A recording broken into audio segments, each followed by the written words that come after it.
안녕하세요. 저는 구기동에서 공간 11을 운영하고 있고요. 미디어에 관심을 가지고 많은 기획을 하려고 노력 중입니다.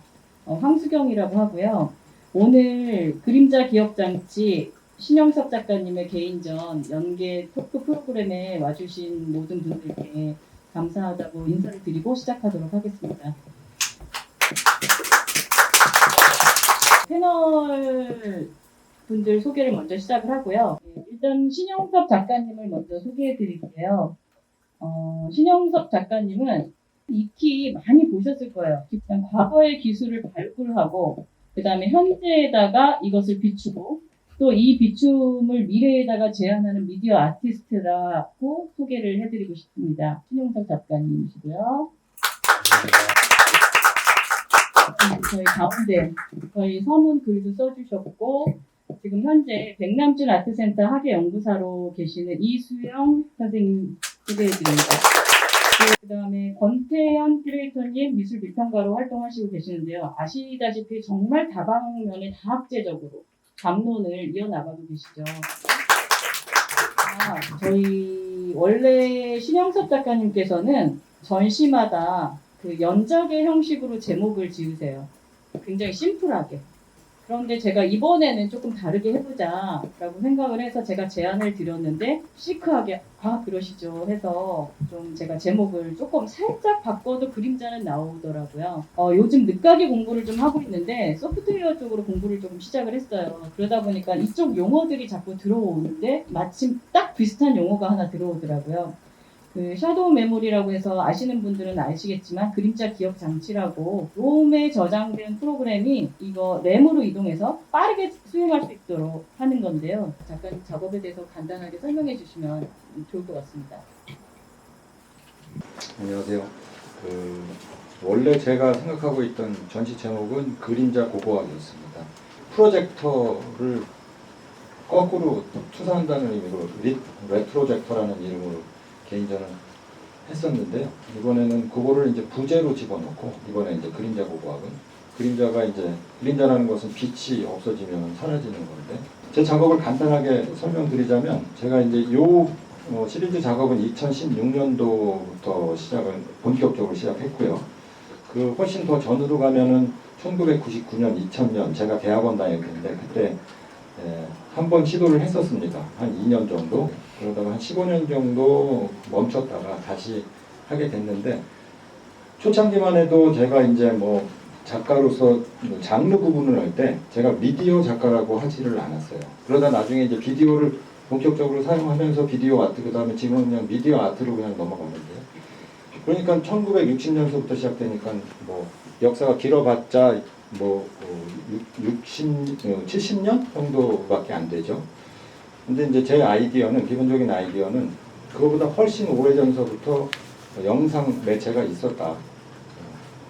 영상 매체, 미디어 아트의 그 영역을 과거로 훨씬 더 넓힐 수 있다라는 것을 그 기본 전제로 하고 제가 이 작업을 하고 있습니다. 그래서 그 고고학이라는 이름을 붙인 겁니다. 그러니까 마치 고고학자가 유적을 발굴하고 그래서 그 역사와 연결하는 것처럼 여기 미디어 쪽에서도 그런 의미로 고고학이라는 용어를 제가 개념을 붙이고 있는 것입니다. 좀비 미디어는 사실 좀 옛날 얘기이기도 하지만 그래도 여전히 우리한테 되게 유용한 부분이 있는데 얘는 되게 특별한 미디어구나 라는 생각을 좀 제가 하기 시작을 했어요.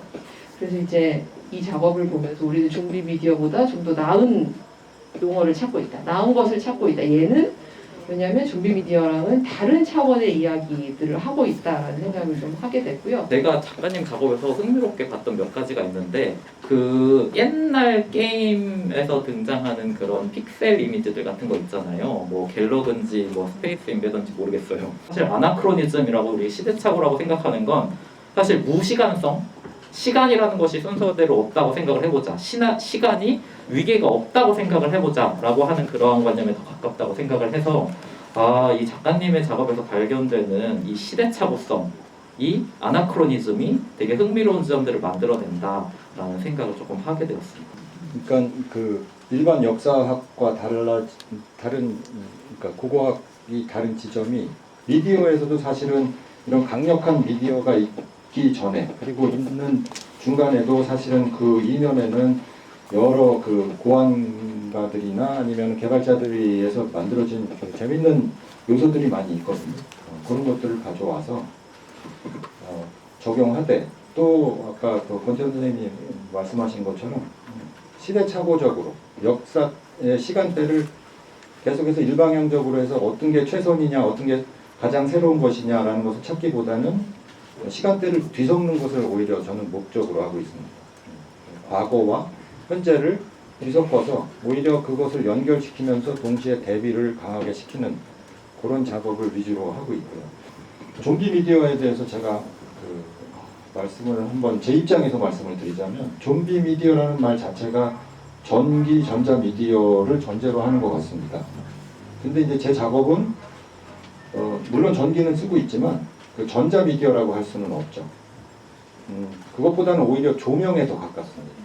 프로젝터가 나오기 전서부터도 있었던 그 조명에 가까웠죠. 그 더 전에는 이제 햇빛 정도로만 인류가 이용을 했고 그 다음에 이제 뭐 나무를 태우거나 기름을 태우거나 뭐 석유를 태우거나 이렇게 점점 밝아지는 방식으로 가면서 그래가지고 그것을 빛을 또 제어하는 기술 렌즈를 통해서 그리고 빛을 모으고 제어하는 기술이 탄생을 했는데 그런 면에 있어서는 사실 지금의 모든 디지털 미디어 그리고 지금 얘기하는 무슨 뭐 헤드셋을 끼고 VR, XR 하고 뭐 이런 것들도 사실 결과적으로는 빛을 어떻게 잘 제어하느냐의 문제죠. 한 번도 바뀐 적은 없던 것 같아요. 그림 작업서부터 지금의 완전 초현대식 뉴미디어까지 그런 면에 있어서 그 본질적인 면에서는 그 두 가지를 섞어버리는 것도 문제가 없겠다라고 생각을 해서 무슨 뭐 그 옛날 그 8비트짜리 그 게임기에서 나오는 이미지를 쓰지만 사실 뭐 기술적으로는 뭐 굉장히 아날로그죠. 근데 디지털적인 결과물로 나와서 이제 그 사람들로 하여금 그거를 이제 정말로 그 전 시장을 타임머신처럼 이게 60년대냐 70년대냐 아니면 뭐 더 과거냐 뭐 이런 식으로 이제 시간대를 왔다 갔다 할 수 있는 생각의 여지를 주는 것을 저는 그 작업의 목표로 하고 있습니다. 저희가 아까 그 기술에서 항상 이제 저희가 뭐 아날로그에서 디지털로 한꺼번에 가는 것 같이 저희가 뭐 2000년에서 방송 딱 끊어서 오늘부터 이제 아날로그 텔레비전 뭐 신호는 쏘지 않습니다라고 딱 선을 그어버린 것 같지만 사실 말씀하신 것처럼 그 승리한 기술만 지금 저희가 살아남고 상업적으로 성공을 거둘 수 있는 그 기술들 위주로 계속 이게 발전하는 것 같지만 주변에 또 이제 작가님들하고 또 얘기를 하다 보면 예술이 가장 우리한테 얘기해 줄 수 있는 또 기술에 대해서 가장 큰 깨달음이 아닐까라는 생각이 드는데 옛날의 기술들이 계속 우리 주변에 쌓여 있는 거죠. 아까 잠깐 말씀드렸지만 1999년에서 2000년 동안 제가 그 뉴욕에서 학교 다니면서 대학원 다닐 때예요. 그때 이제 한참 아날로그 미디어를 디지털 미디어로 바꿀 때야. 그래서 이렇게 길거리 걷다 보면은 공립학교 이런 데서 이렇게 막 그 자기네들이 쓰던 시청각 그 미디어들을 막 버렸어요. 그걸 제가 막 주웠죠. 주워가지고 하다 보니까 그 제가 이제 주로 갖고 놀았던 것들이 뭐 LP 그 턴테이블하고 그 소리 청각 미디어죠. 그리고 또 한 가지가 코닥 슬라이드 프로젝터였는데 그걸 가지고 이제 그 분해를 하면서 이게 어떻게 작동되는 거지 하면서 그 나사를 풀어서 이제 케이스를 열어서 사실은 지금 와서 봤더니 그게 이제 고고학적 그 작업 방식이었는데 그걸 보기 시작했는데 그래서 거기서 이제 일단 프로토타입으로 제가 몇 개를 만들었었어요. 그랬는데 그때만 해도 아까 말씀하신 LED 조명이 나오지 않을 때라서 그때 이제 가장 강력한 조명을 쓰이는 게 할로겐 램프였는데 할로겐 램프는 사실은 같은 에너지를 소모하는데 주로 걔는 열로 써요. 빛으로 안 써요. 그래서 너무 뜨거워. 제어하기가 힘들고 안전기도 써야 되고 그래서 그것을 뭐 몇 번 만들다가 포기를 했습니다. 사실 저 일화에서 저도 저 일화를 들었을 때 굉장히 흥미롭다고 생각을 하는 게 왜냐면 과거의 그 기계적 장치를 개조해서 뭔가 만들고 있는 그러니까 애초에 쟤는 사용되던 물질이잖아요. 근데 이제 그거를 개조하려고 하다 보니까 가장 최신의 기술이 없이는 오히려 과거의 것이 작동하지가 않는 거예요. 그래서 여기서 발생하는 오히려 과거의 것을 작동시키기 위해서 최신의 것이 필요한 그 충돌 여기서 꼬여버리는 시간성 이게 되게 흥미롭다고 생각을 했어요. 작업들의 제목이 약간 이것도 이제 대부분 아르고스 파노테스라 그래서 아르고스가 그 신화적 존재잖아요. 그래서 그 이제 시간성을 아예 뭐 환등기의 시절이 아니라 그대로 신화적으로 돌려버리는 그러한 태도가 어떻게 된 걸까? 그 제목 짓는 거에 대해서는 아주 숙고했던 상황은 아니었습니다. 그렇지만 그 렌즈를 눈으로 봤어요. 눈으로 보고 그리스 신화에 이제 여러 가지 뭐 신과 인간과 괴물들이 나오는데 그 중에서 눈이 100개 달린 그 감시자, 아르고스가 감시자라는 뜻이고 이제 파노테스가 눈이 많다, 100개다라는 뜻이거든요. 그래서 여기 렌즈가 많이 붙어 있는 것들은 아르고스 파노테스로 줘서 그 뒤에 이제 숫자가 많아지니까 넘버링으로 제가 처리를 했고요. 똑같은 방식으로 이제 그 외눈박이 괴물인 사이클롭스는 렌즈를 한 개만 쓴 작업들이 또 시리즈로 있습니다. 그때 그렇게 나갔습니다. 저는 또 뭐 어떤 게 궁금했냐면 그 작가님이 시간성 저희가 이야기하잖아요. 근데 이제 작가님의 렌즈를 봤을 때 이제 시간성으로 보지만 저는 작가님 작업에서 장소 특정적이다라는 부분이 좀 발견되기도 해요. 사실은 그런 이유 이외에도 그 제 작업들이 가지고 있는 저 투사기기들이 가지고 있는 물리적인 한계도 있습니다.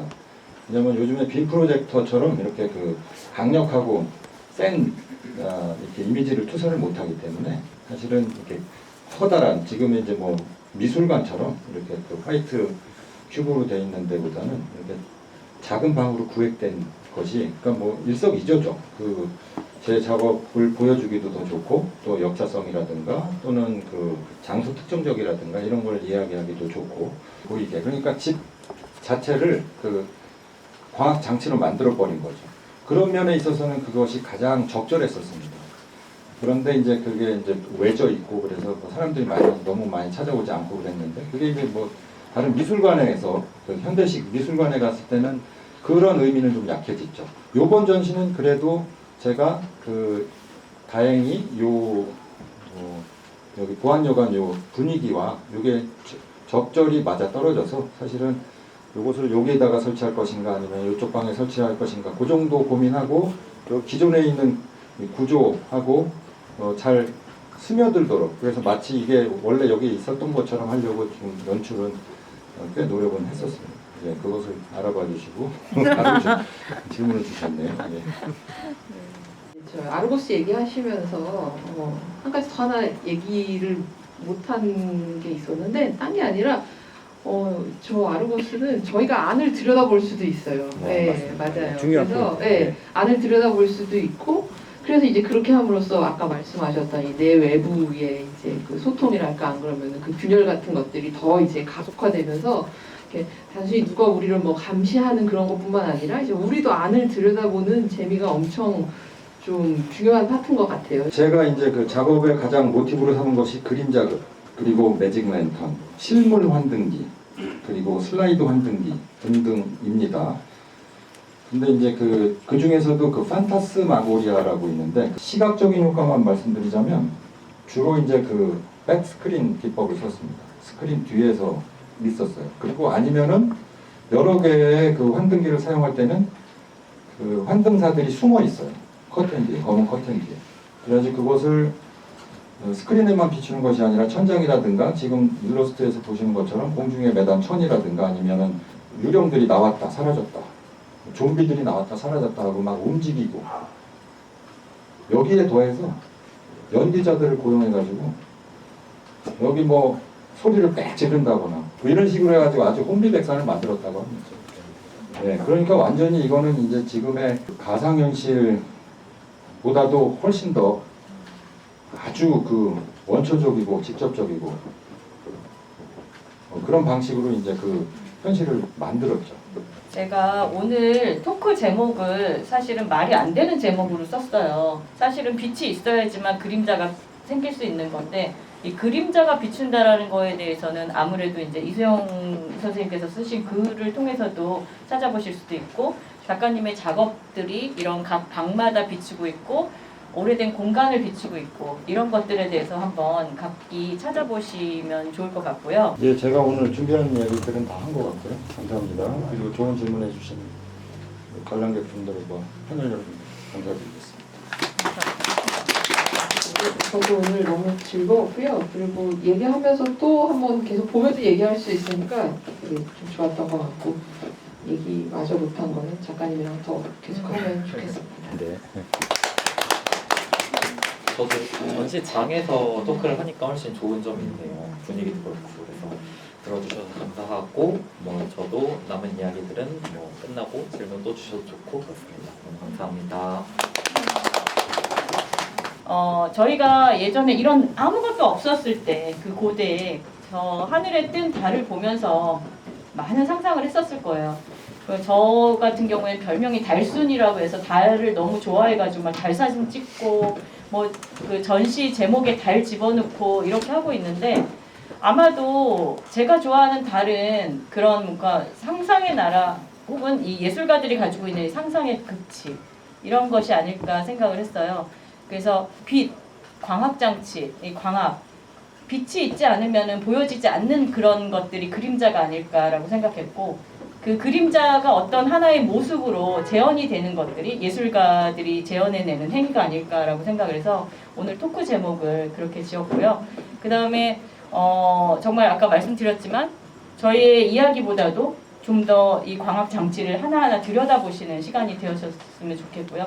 그리고 저희가 아무래도 다음에 또 만날 기회가 있을 것 같아요. 그때는 아까 말씀 못 나눈 우주론까지 한번 이야기 나눠보는 시간을 가졌으면 좋겠습니다. 오늘 와주신 모든 분들께 감사하다고 다시 한번 인사드리고 마치도록 하겠습니다. 감사합니다. 감사합니다.